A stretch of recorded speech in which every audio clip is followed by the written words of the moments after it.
အားလုံးပဲမင်္ဂလာပါ UK Match ရဲ့ Facebook နဲ့ YouTube Channel ကနေကြိုဆိုပါရစေဒီကနေ့ရဲ့နောက်ဆုံးရအားကစားသင်းတွေကိုကြည့်ရမယ်ဆိုရင်တော့ဘာစီလိုနာအသင်းကဂျွန်လ30ရက်နေ့တည်းကစာချုပ်တက်တန်းကုန်ဆုံးသွားတဲ့သူတို့ရဲ့အသင်းကောင်းဆောင်မက်ဆီကိုစာချုပ်တိချုပ်ဆိုဖို့ကြိုးပမ်းနေတဲ့တစ်ဖက်မှာလည်းဘာစီလိုနာမြို့မှာရှိတဲ့ဘာစီလိုနာ store မှာရောကဘာရဲ့မှာရှိတဲ့ night store တွေမှာဘာစီလိုနာရဲ့ပစ္စည်းရောင်းဆိုင်တွေအားလုံးမှာအသင်းကောင်းဆောင်မက်ဆီရဲ့ဂျာစီကိုဆက်ပြီးရောင်းချနေစေဖြစ်တယ်ဒါကိုကြည့်ချင်းအဖြစ်လက်ရှိမှာဘာစီလိုနာနဲ့မက်ဆီကြားမှာတီဂျာပေါက်စာချုပ်ချုပ်ဆိုလိမ့်မယ်လို့မီဒီယာတွေမှာဖော်ပြထားပြီးတော့ UN Laporta ကတော့ဒီစာချုပ်တစ်ကိုမကြာမီချင်းတွေမှာကြီးညာတော့မယ်လို့ဆိုထားပါတယ်ယူရို2020ပြိုင်ပွဲတွေမှာအကောင်းဆုံးခြေစွမ်းပြနေတဲ့အီတလီအသင်းရဲ့ဝါရင်နောက်ခံလူဂျိုဂျိုခီလီနီကိုတော့ဂျူဗန်တက်စ်အသင်းကစာချုပ်တစ်ချုပ်ဆိုတော့မှာဖြစ်တယ်စာချုပ်တက်တန်းကုန်ဆုံးပြီဖြစ်တဲ့ချီလီနီကိုဂျူဗန်တက်စ်အသင်းက2022ထိနောက်ထပ်တရားသီတက်တန်းတိုးမယ်ဂျူဗန်တက်စ်အသင်းဘက်ကဝါရင်အသင်းကောင်းဆောင်လည်းဖြစ်တဲ့နောက်ခံလူကိုအသင်းပါဆက်ထားဖို့ဘိုလူချီနဲ့အတွဲမိတဲ့အတွက်ကြောင့်သူ့ကိုဆက်ထားဖို့ဆုံးဖြတ်ပြီးတော့တစ်နှစ်တက်တန်းတိုးဖို့သဘောတူညီမှုရရှိခဲ့တာပ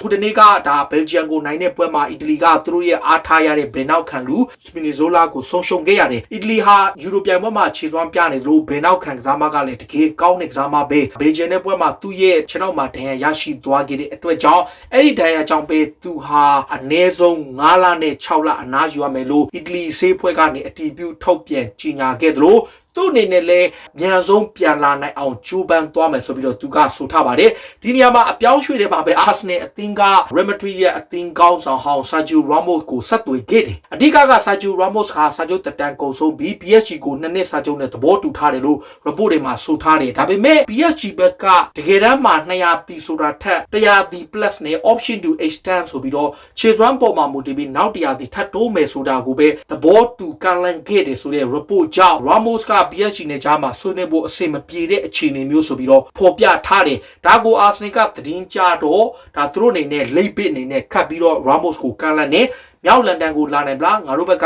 ကကန့်လန့်ထားတယ်ဆိုပြီးသတင်းတွေမှာဖော်ပြထားတယ် PSG ကတော့ဒီပြောင်းရွှေ့ကိုအမြန်ဆုံးအဆုံးသတ်နိုင်ဖို့နဲ့အမြန်ဆုံးစာချုပ်ချုပ်ဆိုနိုင်ဖို့ကြိုးပမ်းနေပေမဲ့ကလပ်တင်းကတစ်နှစ်နဲ့တစ်နှစ်ထပ်တိုးလို့ရမယ့်သဘောတူညီမှုထက်နှစ်နှစ်စာချုပ်ကိုဒါ Ramos ဘက်ကလိုချင်နေတယ်ဆိုပြီးတော့ report တွေမှာဖော်ပြထားတယ် PSG ဟာတစ်ချိန်တည်းမှာပဲ Everton ကနေသူတို့အငှားနဲ့ခေါ်ထားတဲ့တိုက်စစ်မှု Moise Kean ကိုပြန်ခေါ်နေတယ် Everton ကအီတလီလေရွေးစင်တိုက်စစ်မှုဟောင်း22နှစ်ပဲရှိတဲ့ဒီဇာမာလေးကိုအပိသက်ရောင်းချခြင်းနဲ့ဒါပေမဲ့ PSG တင်းကတရားဒီအငှားနဲ့အရင်ခေါ်ပြီးတော့မှနောက်ရဒီမှာပဲအသီးသက်ခေါ်ယူနိုင်မဲ့ပြောင်းရွှေ့ခြင်းမျိုးကသာလိုလားနေတဲ့အကြောင်းနှစ်သင်းကြားမှာထပ်ပြီးဆွေးနွေးမှုတွေပြုလုပ်နေပါတယ်။ Real Madrid အသင်းကတော့ Carlo Ancelotti အနေနဲ့ညာနောက်ခံလူတယောက်ကိုလိုချင်တယ်။သူ့အနေနဲ့ Dani Carvajal ရှိတယ် Lucas Vazquez ရှိပေမဲ့လေနောက်ထပ်ညာနောက်ခံလူတယောက်ကိုသူတို့ target ထားတယ်။လက်ရှိမှာ Odriozola ဟာသူတို့အသင်းရဲ့ကစားမဖြစ်ပေမဲ့လေ Odriozola ကိုသူတို့ဘက်ကသဘောမကျတော့ Manchester United ရဲ့နောက်ခံလူ Diego Dalot အပါအဝင်ခံစင်မှုတယောက်ကို target ထားနေတယ်ဆိုပြီးဖော်ပြထားတယ်။ Madrid သတင်းစာတွေဖြစ်ကြတဲ့ Mando Deportivo မှာတော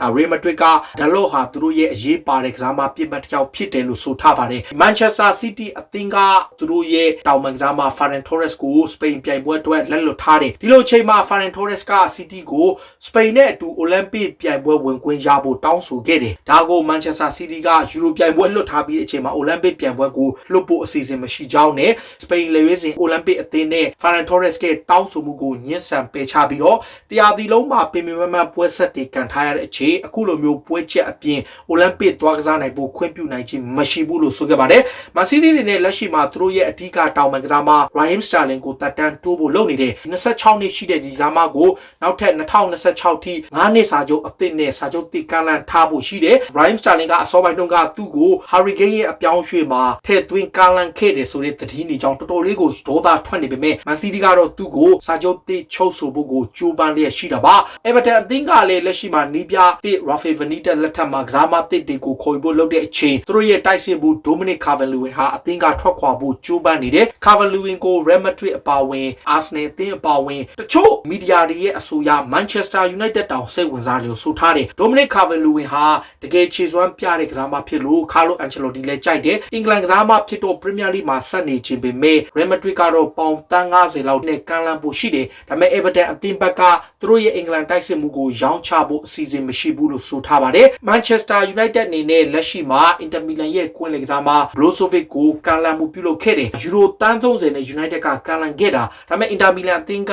အဲ့ဒီကမ်းလှမ်းမှုကိုစိတ်ဝင်စားမှုမရှိကြောင်းနဲ့သူတို့ရဲ့ကွင်းလယ်ကစားမကိုရောင်းချဖို့အလိုမရှိဘူးအန်တိုနီယိုကွန်တေလက်ထက်မှာအကောင်းဆုံးကစားမတစ်ယောက်ထဲမှာပါတယ်ဒါပေမဲ့လည်းလက်ရှိနီးပြသည့်ဆိုင်မွန်အင်ဇာဂီလက်ထက်မှာသူ့ရဲ့နာဂတ်ကမသေးကြသေးတဲ့အချိန်အင်တာဘက်ကနီးပြသည့်ရဲ့ဆုံးဖြတ်ချက်ကိုစောင့်မှာဖြစ်ပေမဲ့ United ကမ်းလှမ်းထားတဲ့ယူရိုတန်း30ကမ်းလှမ်းမှုကိုပယ်ချခဲ့တယ်လို့ဆိုပါတယ်အချိန်ထဲမှာပဲစပိန်သတင်းစာမာကာယော AS ရောမန်ဒိုဒီပိုသတင်းစာ3ခုစလုံးက Rafael Varane ဟာManchester United ကမ်းလှမ်းတဲ့လောက်ခလာစာနဲ့ကမ်းလှမ်းမှုကိုလက်ခံတယ်လို့ဆိုထားတယ်။ပြီးခဲ့တဲ့ကမ္ဘာဖလားပြိုင်ပွဲတုန်းကခြေစွမ်းပြခဲ့သလို Real Madrid ရဲ့အဓိကနောက်ခံလူဖြစ်တဲ့ Rafael Varane ကို United ကတစ်နှစ်ကိုပေါင်10 သန်းအပြင်အပိုစုချင်းငွေအပါဝင်အခြားခံစား권အများကြီးနဲ့ကမ်းလှမ်းခဲ့တယ်။ Agent ဖြစ်သူနဲ့ United အကြားဆွေးနွေးမှုတွေရှိခဲ့တယ်လို့လည်းဖော်ပြထားသလို United ကမ်းလှမ်းမှုကိုလက်ခံတဲ့ဆိုပြီးတော့သတင်းတွေမှာဖော်ပြထားတယ်။အခုလောလောဆယ်မှာတော့ Real Madrid က Varane ပေါ်ကိုဘာကမ်းလှမ်းမှုမှမရှိသေးဘူးလို့ Florentino Perez ကအတည်ပြုထားပေမဲ့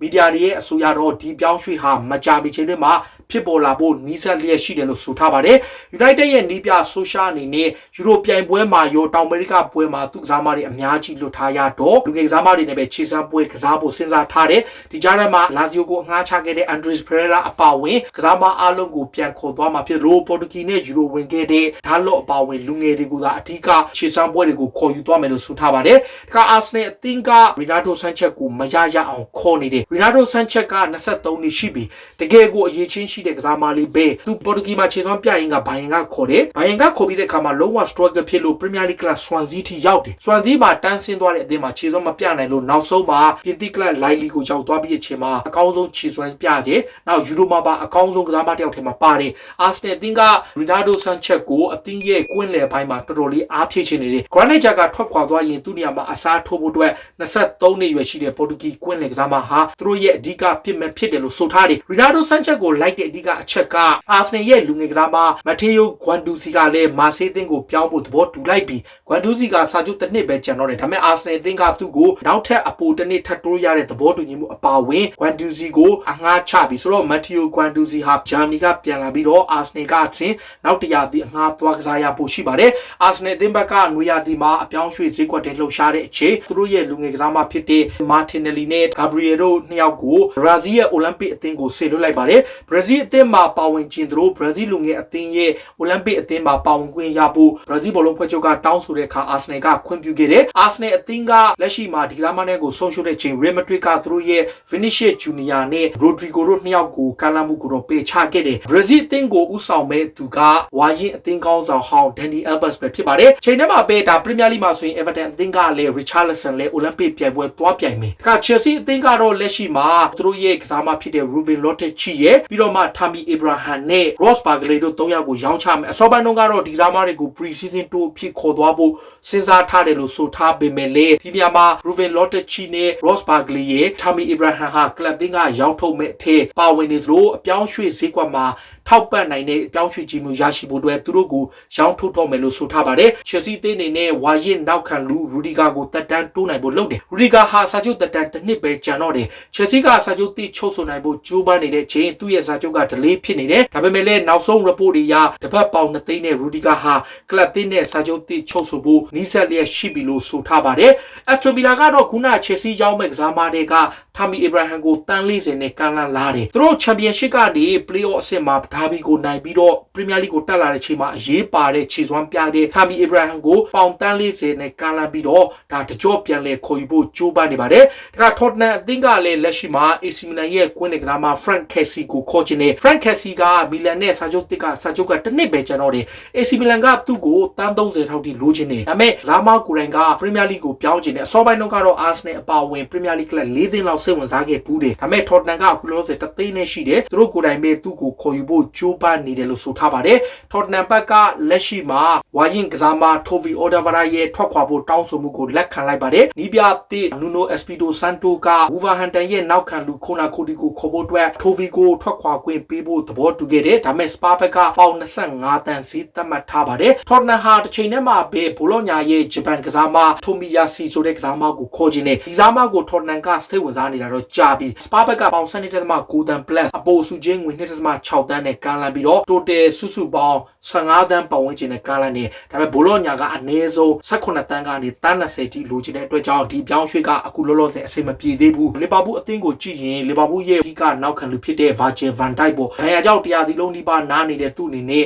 pre-season အတွက် ready ဖြစ်နေကြောင်းနဲ့မကြာမီချင်းမှာလီဗာပူးအသင်းနဲ့ပြန်ကစားနိုင်တော့မယ်လို့ဆိုထားလို့2020-21ဟာသူ့အတွက်အရေးပါတဲ့ဘလုံးရာသီဖြစ်တယ်လို့သူကဆိုလိုက်ပါတယ်။ယာဂန်ကလော့ကတော့အပြောင်းရွှေ့မှာကစားမတွေအများကြီးရောင်းထုတ်ဖို့ပြင်ဆင်နေတဲ့လီဗာပူးတဲကနေ Divo Origi ကိုအသင်းမှာဆက်ထားဖို့သူဆုံးဖြတ်ထားတယ်။ Origi ကိုသူသဘောကျတဲ့နံပါတ်1အရန်ဖြစ်နေလေဘယ်တော့အခါမှကိုပလိမတက်တဲ့အတွက်ကြောင့် Origi ကိုအသင်းမှာဆက်ထားဖို့အလိုရှိတဲ့အခါယာဂန်ကလော့အနေနဲ့ Origi ကိုရောင်းချသွားမှာမဟုတ်ဘူးလို့ဆိုခဲ့ပြီးတော့အသင်းမှာဆက်ထားဖို့ကလပ်အသင်းကိုတောင်းဆိုထားပါတယ်။ဒါကကျွန်တော်တို့ပြီးခဲ့တဲ့ရာသီတုန်းကမှတ်မိလားနျူကာဆယ်အသင်းကိုဝယ်ဖို့ဂျိုးပန်ခဲ့တဲ့ Saudi Prince အပါဝင်အမန်ဒါတို့ group ကဂျိုးပန်ခဲ့တယ်။အခုလဲအမန်ဒါကနျူကာဆယ်ကိုတကြော့ပြန်ဝယ်လာနိုင်ဖို့ဂျိုးပန်နေစေဖြစ်တယ်။လက်ရှိမှာတော့နျူကာဆယ်အသင်းပိုင်ရှင်တွေကအထူးဖြင့် Mike Ashley ကသူ့အသင်းကိုရောင်းချခြင်းနဲ့ဒါပေမဲ့ပေါင်တန်း350ထိလိုချင်တယ်။သူတို့အသင်းကိုရောင်းဖို့လုပ်တဲ့အခါ Premier League ကပိတ်ပင်တားဆီးလို့ခက်ခဲနေပေမဲ့အမန်ဒါကတော့သူ့အနေနဲ့နောက်ထပ်တစ်ချိန်ထပ်မံဝယ်ယူနိုင်ဖို့ဂျိုးပန်လျက်ရှိတယ်လို့ဆိုထားပါတယ်။ဒါတွေကတော့စိတ်ဝင်စားစရာနောက်ဆုံးရအားကစားသင်းတွေကိုတင်ဆက်ပေးတာပါ။ခုလိုမျိုးစိတ်ဝင်စားစရာအားကစားသင်းတွေကိုနားဆင်နေကြည့်ရှင်တော့ UK Match Day ရဲ့ Facebook နဲ့ YouTube Channel ကို follow လုပ်ထားကြပါလို့ပြောနေအားလုံးကိုကျေးဇူးတင်ပါတယ်။ရေတော်ဘုံအောင်ရမည်